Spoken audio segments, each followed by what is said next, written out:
ये जो जीवन मरण का चक्र है, हम लोग इससे बाहर जाने को ही मोक्ष समझते हैं। हम लोग सोचते हैं मोक्ष लाइफ का एक ऐसा पॉइंट है जहाँ से ये जो भी लूप है संसार का, ये जो भी जीवन मरण का चक्र जिसे हिंदू धर्म की पुरानी किताबों में बताया गया है कि एक जीवन मरण का एक चक्र होता है और आदमी पैदा होता है और मरता है और फिर पैदा होता है और फिर मरता है और यही चक्र में वो इस संसार में उलझा रहता है। अब इस संसार से बाहर निकलने का क्या तरीका है, या इस जीवन मरण के चक्र से बाहर निकलने का क्या तरीका है, या कोई तरीका है भी या नहीं, आज इसी पे बात करेंगे। तो सबसे पहले तो एक बात ये समझने की है कि आप किसी भी बुद्ध पुरुष को सुने, सब ने अपने अपने पॉइंट ऑफ व्यू दिए हैं, सब ने अपने अपने तरीके बताए हैं और बताया है कि ये जो जीवन मरण का चक्र है इससे बाहर निकला जा सकता है। पहली तो बात ये कि जीवन मरण का चक्र है ये आप क्यों मानते हैं। आप कुछ भी मानते हैं तो क्यों मानते हैं। कोई जीवन मरण का चक्र या ऐसी कोई चीज़ एग्जिस्ट भी करती है, ये भी तो सिर्फ एक मान्यता है। और हर गुरु आपको ये बताएगा कि दूसरे गुरु की बात मत सुनना।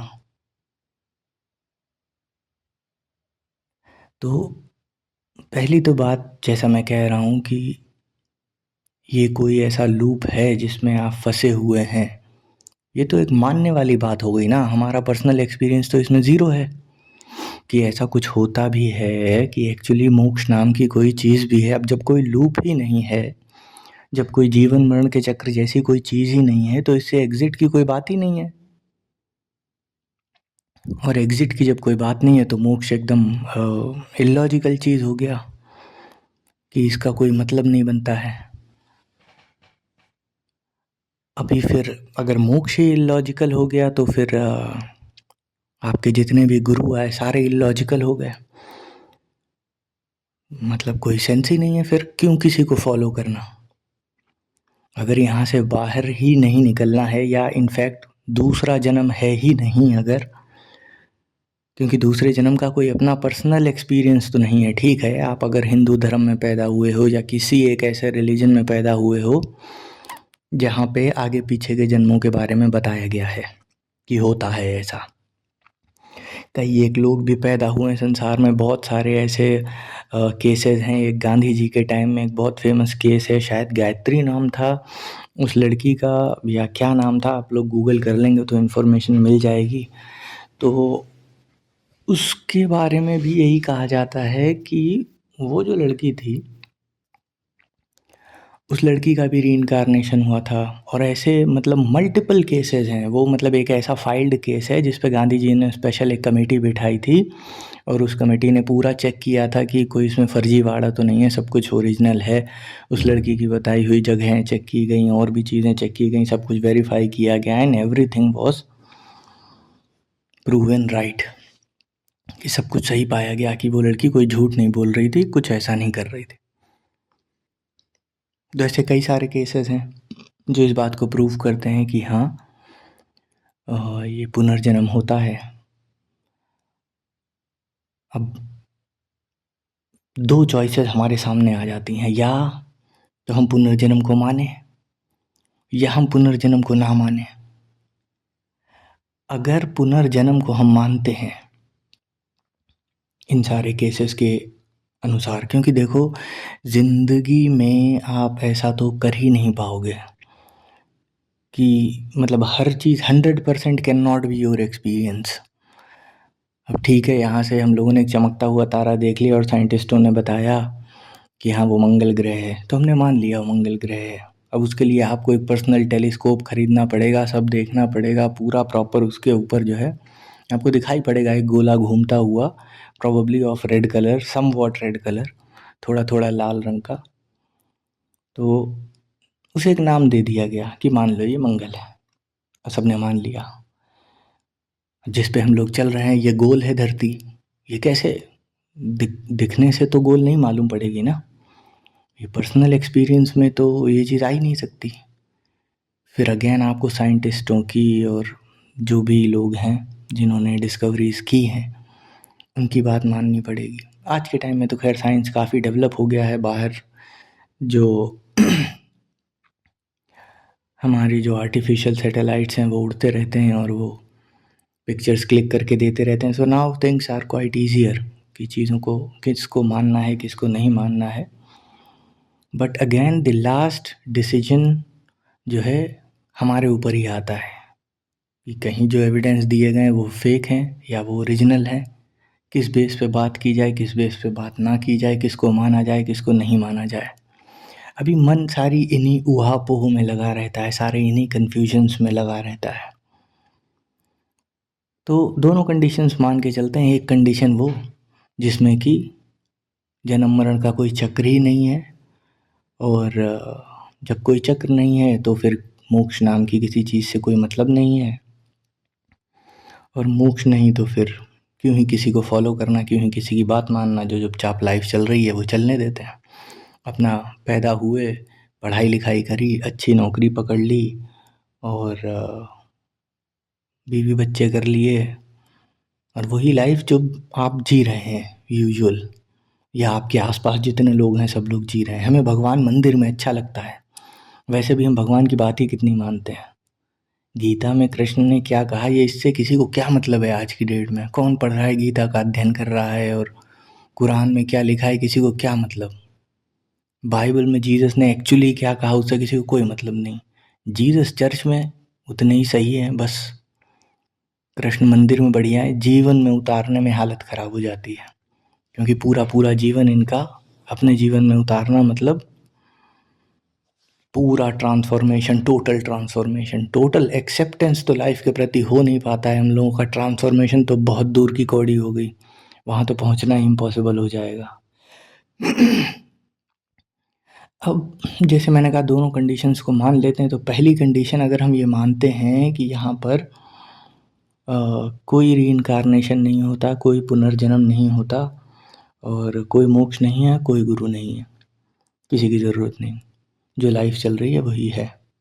जैसा चारवाक ने कहा, रणम कृत्वा घृतम पीवेत यथा जीवेत सुखम जीवेत।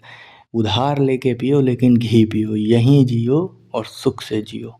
पीत्वा पीत्वा पुनः पीत्वा यावत् पतति भूतले उत्थाय च पुनः पीत्वा पुनर्जन्म न विद्यते।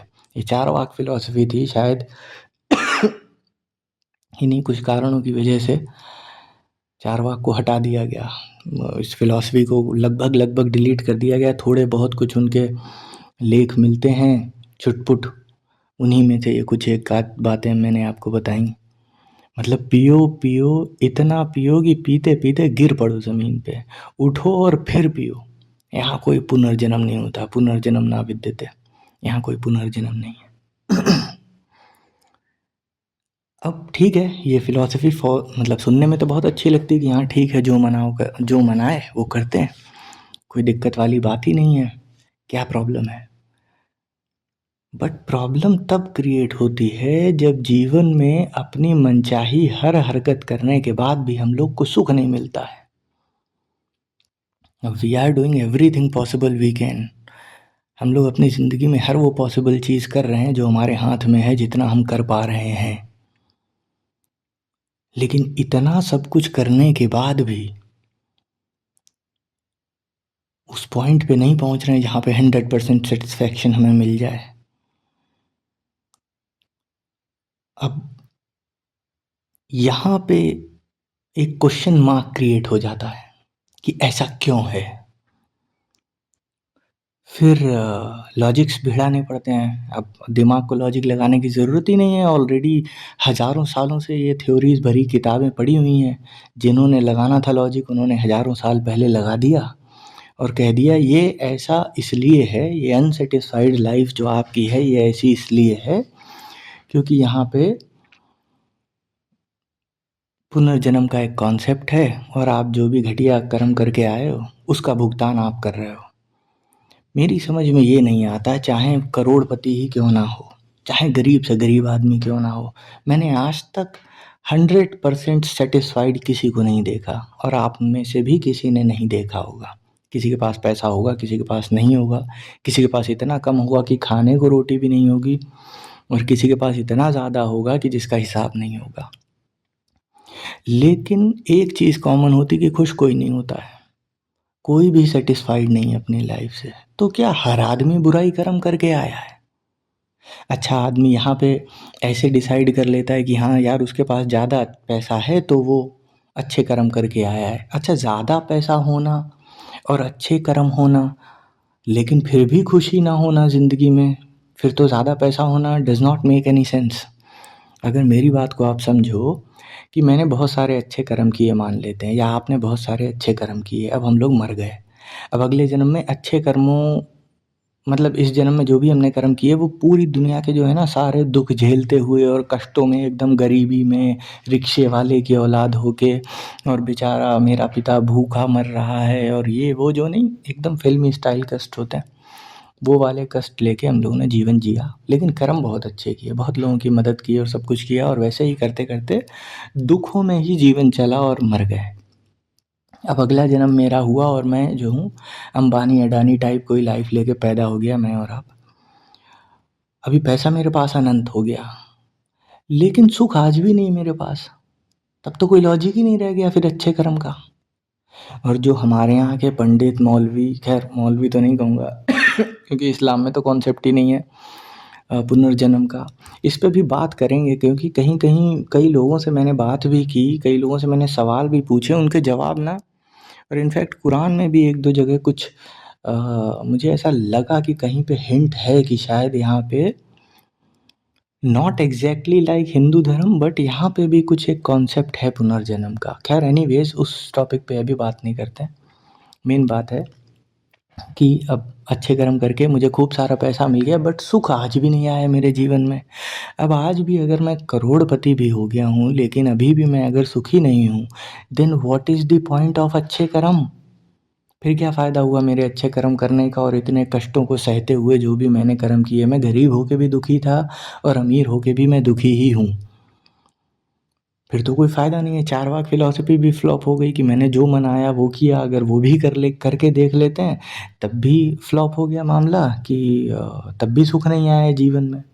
लोग ऐसे भी हैं कि मर्डर कर रहे हैं, रेप कर रहे हैं, फिर जेल में जीवन काट रहे हैं। और जो नहीं भी काट रहे हैं, कुछ ऐसे लोग हैं भाई पैसे वाले हैं, गलत कर्म करके भी नेता वेता के लड़के हैं और भाग गए, इधर उधर चले गए। लेकिन एक गरीब आदमी ज़रूर ये सोच सकता है कि वो आदमी खुश होगा, बट ऐसा होता नहीं है।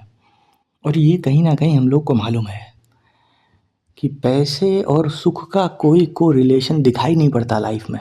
क्योंकि रईस से रईस आदमी को भी मैंने जो है फ्रस्ट्रेटेड देखा है। जैसे कई सारे आप यूट्यूब पे वीडियोस देखोगे जहाँ पे जया बच्चन, मतलब आप समझ रहे हैं, पहले तो जया भादुड़ी खुद ही इतनी ज़्यादा फेमस एक्ट्रेस थी, अच्छी खासे पैसे वाली रही होंगी और समझदार रही होंगी। अमिताभ बच्चन तो मतलब हरिवंश राय बच्चन के लड़के, और स्वयं में अमिताभ बच्चन जो it's like God of Bollywood.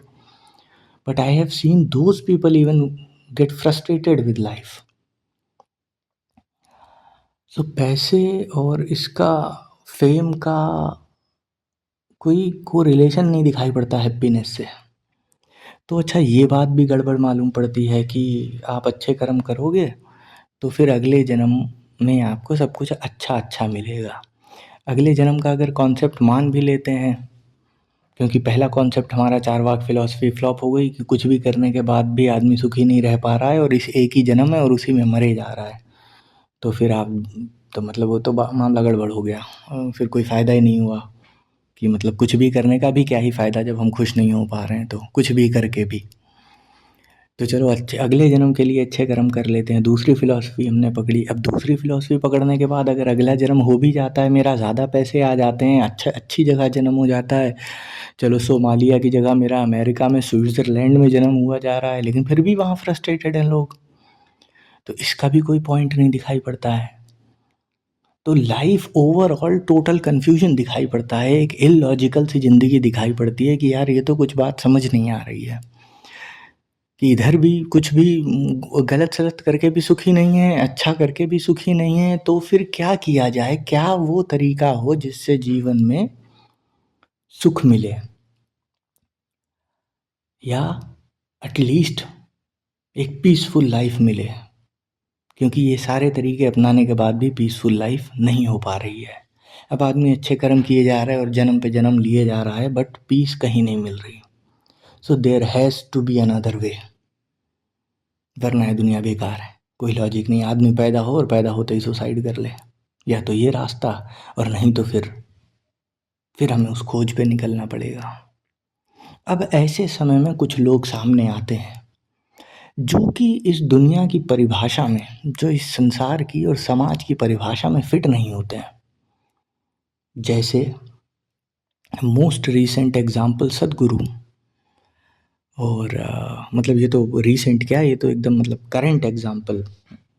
और कुछ समय पहले Osho, Krishnamurti, Alan Watts, Eckhart Tolle, Gautam Buddha, आप गिनते चले जाओ। इन्हें लोगों ने कहा बुद्ध, द एनलाइटेंड वन, जिन्होंने ज्ञान प्राप्त कर लिया, जिन्होंने जान लिया।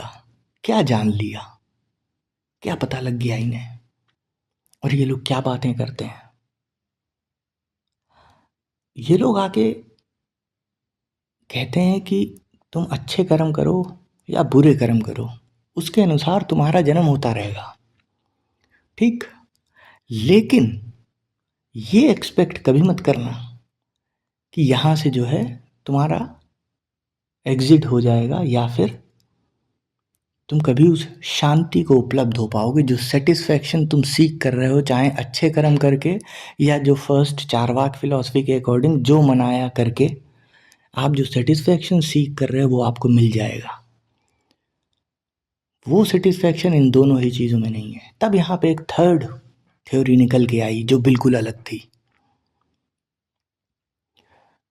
अब ये तीसरी थ्योरी ये बताती थी, जो भी इन बुद्ध पुरुषों ने हमें बताई, वो तीसरी थ्योरी ये निकल के आई, सबका देखो, चाहे गौतम बुद्ध हो, चाहे मोहम्मद साहब हो, चाहे जीसस हो, चाहे कृष्ण ने गीता में जो कहा है वो, चाहे आज की डेट में ओशो, कृष्णमूर्ति और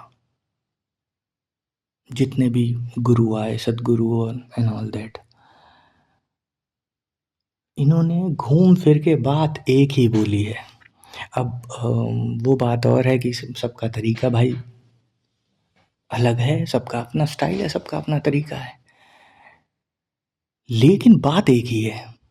बात में कोई विरोध नहीं। थोड़ा बहुत ऊपर से जो, जब तक आप आउटर में रहेंगे ना, जैसे कामसूत्र टेम्पल, आप टेम्पल कभी, वो कौन सा है, क्या नाम है उसका, एक टेम्पल है ना वो इंडिया में, खजुराहो, तो वहाँ आप जाएंगे तो टेम्पल के बाहर बाहर जो है सारी मूर्तियाँ लगी हैं और उसमें सारे सेक्स पोजेज एंड ऑल सब कुछ है। और टेम्पल के अंदर जब आप घुसेंगे तो वहाँ पे कुछ भी ऐसा नहीं है, एक भी मूर्ति ऐसी नहीं, वो सब बाहर बाहर है, वो एक डिपिक्शन है। जैसे ओशो को नए नए जिन्होंने भी सुना, जिन्होंने भी जाना, उन्होंने इस रूप में जाना कि अरे तो सेक्स गुरु है। 90s के टाइम में, 70s के टाइम में या 80s के टाइम में, इनफैक्ट सॉरी, ये तो बात बहुत ही फेमस थी कि ओशो जो है सेक्स गुरु हैं। और इनफैक्ट जो मेरा पहला एनकाउंटर ओशो से हुआ था वो भी इसी के थ्रू हुआ था, कि सब लोग यही कहते थे कि भाई ओशो तो सेक्स गुरु हैं, ओशो तो सेक्स गुरु हैं, और यही मतलब ओवरऑल हिंदुस्तान में तो यही इमेज थी।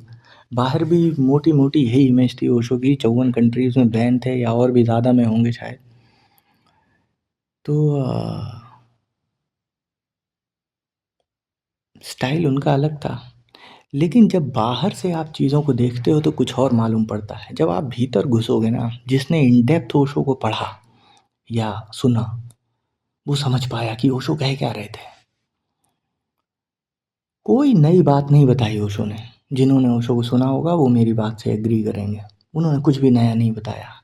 और अगर आप उतनी ही गहनता से सदगुरु को सुनोगे तो आपको ये समझ में आएगा ये दोनों एक ही बातें कर रहे हैं, कहने का तरीका अलग है। उतनी ही गहनता से तुम कृष्ण को सुनोगे, उपनिषद पढ़ोगे, उतनी ही गहनता से पुराणों में जाओगे, जीसस को सुनोगे, घूम फिर के वही बातें हैं।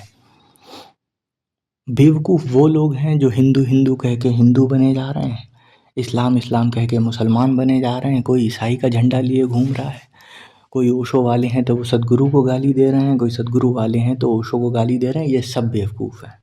समझदार वो जो हर नदी से एक लोटा पानी भर लाए और अपनी प्यास बुझाए। हमारा काम तो प्यास बुझाने से है, हमें क्या मतलब किसने क्या कहा है और कौन महान है और कौन गधा है। इन सब चक्करों में सिर्फ गधे ही पड़ते हैं। जो समझदार होते हैं वो इन चक्करों में नहीं पड़ते हैं। 3 इडियट में आमिर खान कहता था कि ज्ञान बट रहा है, बरस रहा है, ले लो।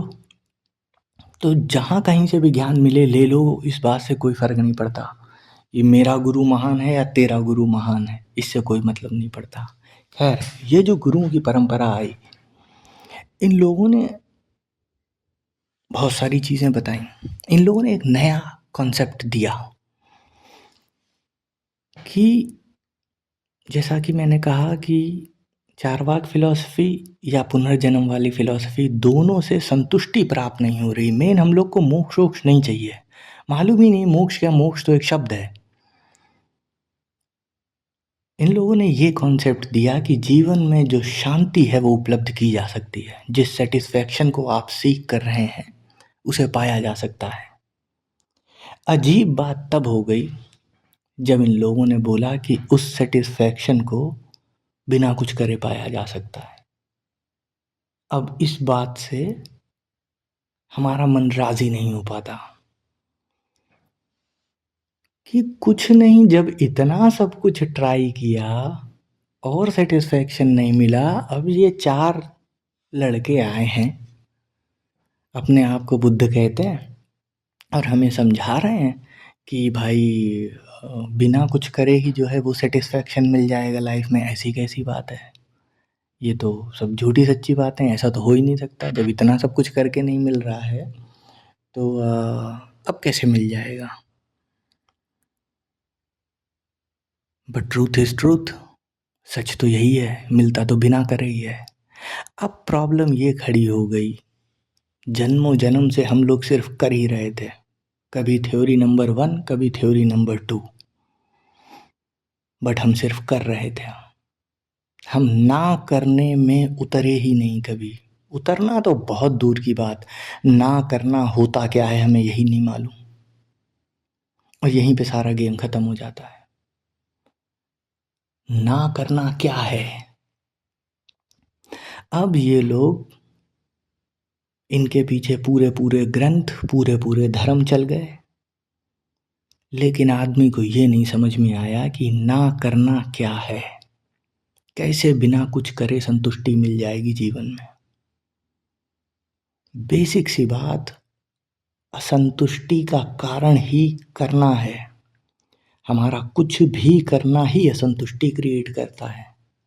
हमने कोई भी काम किया, अब काम करते ही हम क्यों हैं कि भैया कोई इतना दानी तो होता नहीं कि जाएगा कंपनी में इंटरव्यू दिया, नौकरी करने लगे और करके चले आए, जब 1 तारीख को सैलरी का दिन आया तो मना कर दिया, नहीं नहीं इसका हम क्या करेंगे, ये आप रखो। ऐसा तो कोई करता नहीं है। हम जाते हैं काम करते हैं, इसलिए करते हैं क्योंकि 1 तारीख को हमें सैलरी मिलेगी और उस सैलरी से हमारे जीवन की कुछ ज़रूरतें पूरी होंगी। ज़रूरतें क्या, ज़रूरतें वो जिससे हमें वो इल्यूजन ऑफ सेटिस्फैक्शन तो दे ही देगा, क्योंकि सेटिस्फैक्शन तो आज तक मिला नहीं। हर 1 तारीख को सैलरी आती है और 2 4 6 10 12 तक ख़त्म हो जाती है, लेकिन वो सेटिस्फैक्शन हमेशा दूर दिखाई पड़ता है। मिराज, जैसे रेगिस्तान में दूर रिफ्लेक्शन के कारण ऐसा तालाब दिखाई पड़ने लगता है। कस्तूरी कुंडल बसे, वो एक नहीं है कहावत। संतुष्टि अपने भीतर ही होती है और बाहर बाहर ढूंढते रहते हैं, दूर दूर के मिराजेस में देखते रहते हैं कि कल आएगी संतुष्टि, कल आएगी। अपनी तरफ कभी देख ही नहीं पाते हैं। अपनी तरफ देखें कैसे, ये मालूम ही नहीं होता है कि अपनी तरफ देखना भी है। अपनी तरफ नज़र मुड़ कैसे जाए, कैसे देख ले आदमी अपनी तरफ। वहाँ पे ये अकर्म वाली जो अकर्ता ना करने की बात आती है, डूइंग नथिंग। बुद्धा ने बोला नथिंगनेस, कृष्ण ने बोला निष्काम कर्म, अब निष्काम कर्म का मतलब ये नहीं कि पूरे महीने काम किया और 1 तारीख को सैलरी लेने गए तो मना कर दिया कि नहीं भैया हम तो निष्काम कर्म कर रहे हैं, मतलब ये नहीं। अभी क्या होता है, जो एक्सपेक्टेशन हो जाती है हमारी किसी भी काम को करते हुए, हमने शादी की, शादी के बाद अब एक बीवी आई, अब वो बीवी किसी और से हंस बोल के बात कर रही है, उसने एक और बाहर अपना दोस्त बना लिया है। अब हमारी एक्सपेक्टेशन ये है कि मेरी बीवी दूसरे से क्यों बात कर रही है, या मेरा पति दूसरे से क्यों बात कर रहा है, वो भी इतना ज़्यादा फ्रेंडली होके। व्हाट्सएप चेक करो, अरे तुम्हें किस भेज दिया, तुम्हें दिल भेज दिया, ये तो कैरेक्टरलेस हो गए तुम। तो हमारी एक एक्सपेक्टेशन होती है कि पति should behave in a certain way. There is an image of an husband created by the society. इस समाज के द्वारा एक छवि बनाई गई है एक पति की, पति परमेश्वर, पतिव्रता नारी। तो पति और पत्नी, इनकी एक इमेज बनाई सोसाइटी ने। अब ये इमेज हमारी एक्सपेक्टेशन होती है और संसार में कोई भी उस इमेज पे खरा नहीं उतरता है, तो हमारी एक्सपेक्टेशन कभी पूरी नहीं होती और यही एक्सपेक्टेशन हमारे दुख का कारण बनती है। फॉर एग्जाम्पल, हाइपोथेटिकली, अगर हम पति भी बना लें पत्नी भी बना लें मगर ज़ीरो एक्सपेक्टेशन कर दें। कबीरदास के जीवन का एक किस्सा है जिसमें कबीरदास बैठे होते हैं और उनके यहाँ साध संगत लगा करती थी, सब लोग साधु वाधु आया करते थे और पूरी मंडली लगती थी। अब इतनी कमाई तो होती नहीं थी कबीरदास की, नॉर्मल बेचारे गरीब आदमी थे, तो उनकी बीवी सामान लेने जाया करती थी। तो जो वो होता है साहूकार, जो मतलब दुकानदार जो होता है, वो कहता है कि ऐसा है रोज़ रोज़ तुम्हारा उधार बहुत हो गया और इतना ही ज़्यादा अगर साधुओं को घर में खिलाना है तो तुम मेरे साथ सो जाओ एक दिन। कबीरदास की बीवी थी, मतलब एक एनलाइटेंड आदमी, उसके साथ पूरे जीवन भर रहना। दीपक के पास रहोगे तो थोड़ी रोशनी तो आप में भी आएगी। जब गुरु की संगत में शिष्य में प्रकाशित होने लगता है गुरु, वो प्रकाश शिष्य में आने लगता है, तो बीवी में क्यों नहीं आएगा। रही होंगी अपने हिसाब की महिला, उन्होंने कहा ठीक है, अगर यही है मंजूर आपको तो मुझे दे दो आटा दाल चावल, जो भी मेरी ज़रूरत है, मैं कल आ जाऊंगी तैयार होके। उसने कहा ठीक है। दुकानदार ने दे दिया सामान, ये आई, इन्होंने सारे साधुओं को जो भी खाना वाना खिलाना था, जो यूजुअल था, वो हुआ हो गया। अब वो अगले दिन शाम के टाइम तैयार होने लगी, तो कबीरदास ने देखा, कबीरदास बोले कि अरे इतनी तेज़ बारिश हो रही है, तुम कहाँ जाने के लिए तैयार हो रही हो। तो उन्होंने पूरी बात बताई कि ऐसा ऐसा उस साहूकार ने बोला हमसे। तो कबीरदास ने कहा कि अरे फिर तो तुम ऐसे भीग जाओगी तो सही नहीं रहेगा, मैं तुम्हें छोड़ आता हूँ छाता लेकर। कबीरदास अपनी बीवी को साहूकार के पास छोड़ने गए। जब साहूकार ने दरवाज़ा खोला, उनकी बीवी अंदर गई, बोले अरे इतनी तेज़ पानी बरस रहा था और मुझे तो लग ही नहीं रहा था तुम आओगी, मुझे लग रहा था ऐसे ही कह दिया कौन सा आओगी तुम, लेकिन चलो अब तुम आ गई हो तो सही, लेकिन तुम तो कतई भीगी नहीं। तो वो कहती कि हाँ वो मेरे पति छोड़ने आए ना। उसके हाथ पांव फूल जाते, कबीरदास को तो सब जानते थे कि संत आदमी हैं कबीरदास और काफ़ी फेमस थे। तो वो थोड़ा सा शक पकाया, बोले मतलब कबीरदास जी छोड़ने आए थे। उनका आए थे क्या, वो तो बाहर ही बैठे हैं, आपको जो करना है आप जल्दी कर लो और फिर मैं चली जाऊंगी, बारिश हो रही है, उनके साथ ही निकल जाऊंगी। अब आगे क्या हुआ स्टोरी में इससे कोई फर्क नहीं पड़ता। द पॉइंट इज, ये हुआ निष्काम कर्म। आपकी बीवी है, आपका पति है, you are doing what is right, what is needed for the time, but you have no expectation. क्या समाज की नज़रों में ये कृत्य पति के द्वारा किया गया गलत नहीं होगा? क्या एक पत्नी के द्वारा साहूकार का ये ऑफर स्वीकार कर लेना गलत नहीं हुआ? इनडिसेंट प्रपोजल, उन्होंने स्वीकार कर लिया। भले ही कुछ नहीं हुआ, वो बाद में कबीरदास के चरणों में गिर गया और वो अपनी बीवी को लेकर चले आए, लेकिन समाज की नज़रों में तो पति भी गलत हुआ और ये पत्नी भी गलत हुई। आज हम उन्हें गलत नहीं कहते क्योंकि वो कबीरदास हैं और वो कबीरदास की बीवी हैं। बट अगर रियलिटी में देखा जाए तो अगर इस लेवल का नॉन एक्सपेक्टेशन सेट कर लें हम लाइफ में, इस सिचुएशन को एनालाइज करो आप, तो दुख नहीं होगा। ये सिर्फ सोचने में ही आपको दुख हो जाएगा, अरे ऐसे कैसे अपनी बीवी को छोड़ आएंगे, अरे ऐसे कैसे साहूकार बोल देगा और हम चले जाएंगे उसके साथ, औरतें ये सोचेंगी, पति ये सोचेगा। ऐसे थोड़ी हाथ पैर तोड़ देते हमसे कहता तो। वहीं पे शुरुआत हो गई लड़ाई झगड़े की और दुख क्रिएट हो गया। बट उस एंड तक जाने की, अब लोग कहेंगे कि अरे वो ज़माना रहा होगा, ये तो कहानी की बातें हैं, आज के ज़माने में तो साहूकार अंदर बुला लेता और ये कर लेता और वो कर लेता, फलाना ढिमकाना। जब तक किसी भी चीज़ को ट्राई ना करो आप जीवन में, तब तक उस चीज़ को मानो तो मत ही, कम से कम, कि ये हो जाएगा और वो हो गया होता। आज के लोग बहुत हरामी हैं, रेप कर देंगे, फलाना कर देंगे, ढिमकाना कर देंगे, ये सब बेकार की बातें।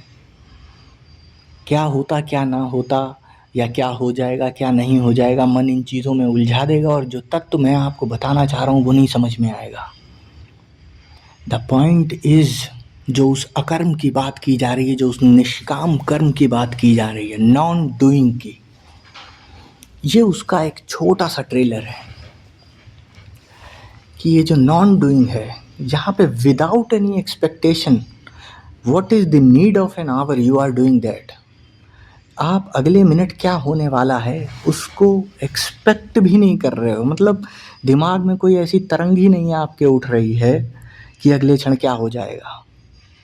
क्या ऐसी लाइफ एक सरप्राइज से भरी लाइफ नहीं होगी कि अगले क्षण क्या होगा। अब बुरा भी हो सकता है, अच्छा भी हो सकता है भाई, तभी तो सरप्राइज है। अगर हमेशा अच्छा होगा तो फिर वो तो एक्सपेक्टेड हो जाएगा कि अच्छा ही होता है, लेकिन कभी बुरा भी होता है, कभी अच्छा भी होता है। तो यही सरप्राइज एलिमेंट है लाइफ का। बट हम ये सरप्राइज एलिमेंट खो देते हैं डर के मारे कि नहीं, हमें तो सिर्फ अच्छा ही अच्छा चाहिए, बुरा चाहिए ही नहीं लाइफ में। तो बुरे को एस्केप करने के चक्कर में हम पूरी ज़िंदगी डरे डरे रहते हैं और ज़िंदगी को सिक्योर करने में लगे रहते हैं। कभी कोई एक्सट्रीम स्टेप या नीड ऑफ एन आवर वाला काम कर ही नहीं पाते हैं। हम लोग सिर्फ फ्यूचर अपना जो कि एक इमेजिनेशन है उसे सिक्योर करने में लगे रहते हैं और ज़िंदगी भर दुखी रहते हैं, दुख में रहते हैं। अपने शिष्यों को, जो गौतम बुद्ध थे, वो कहते थे बस एक टाइम की भिक्षा मांगो आप, शाम की भिक्षा भी नहीं मांगनी है।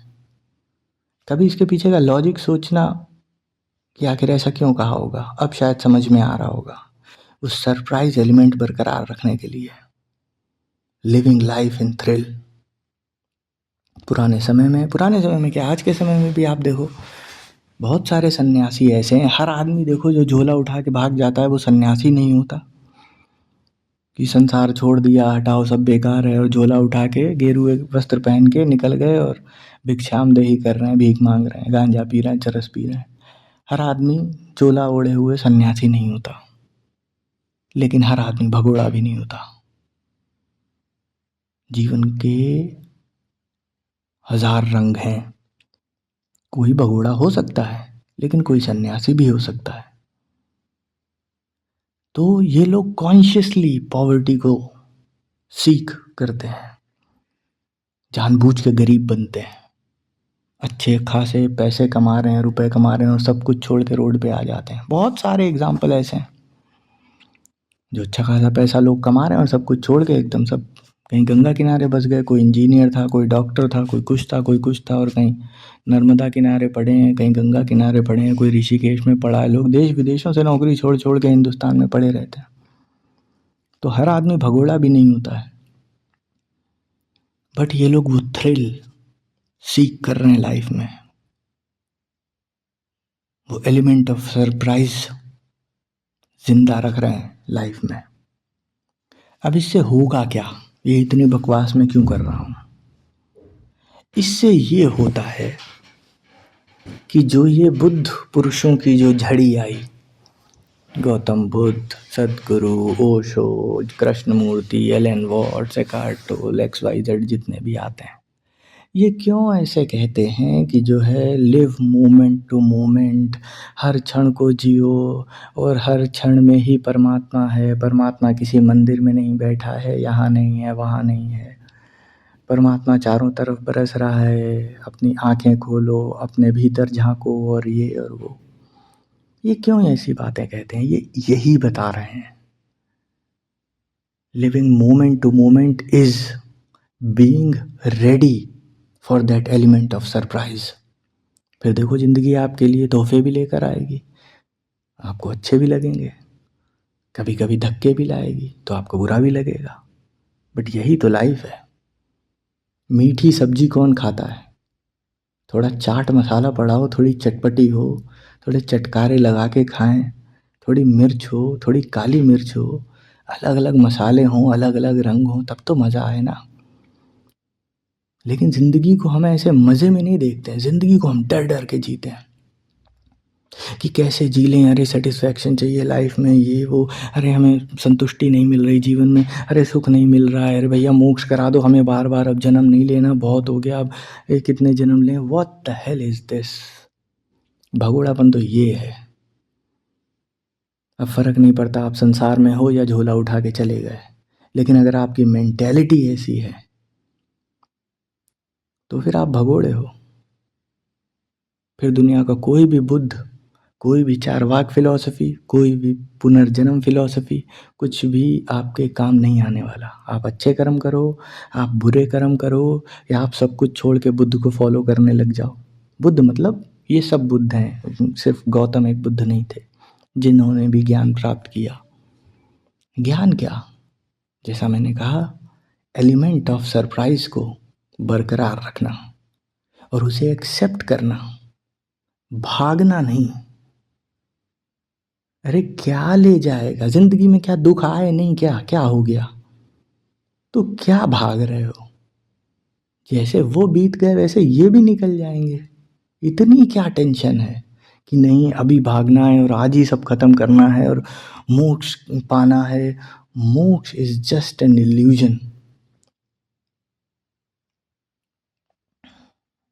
ये बुद्ध लोग जो कांटा डालते हैं ना तुम्हें फंसाने के लिए, उसमें जो आटा लगाया जाता है, उस कांटे का आटा मोक्ष है। कि मोक्ष नाम की एक चीज़ होती है, वो तुम्हें मिल जाएगी, आ जाओ। फिर वो तुम्हें धीरे धीरे चीज़ें सिखाते हैं, हल्के हल्के जगाते हैं। जब भी तुम्हें धक्का लगेगा तब वो तुम्हें संभालेंगे। नहीं नहीं, ऐसा ही होता है। तुम्हें सिर्फ दुख झेलना सिखाते हैं वो। हम दुखों से ही तो भाग रहे हैं, सुख से कौन भागता है? जब तुम दुख झेलना सीख जाते हो, जब तुम उसमें स्ट्रांग हो जाते हो, मजबूत हो जाते हो, तब वो तुमसे तुम्हारे सुख भी छीन लेते हैं।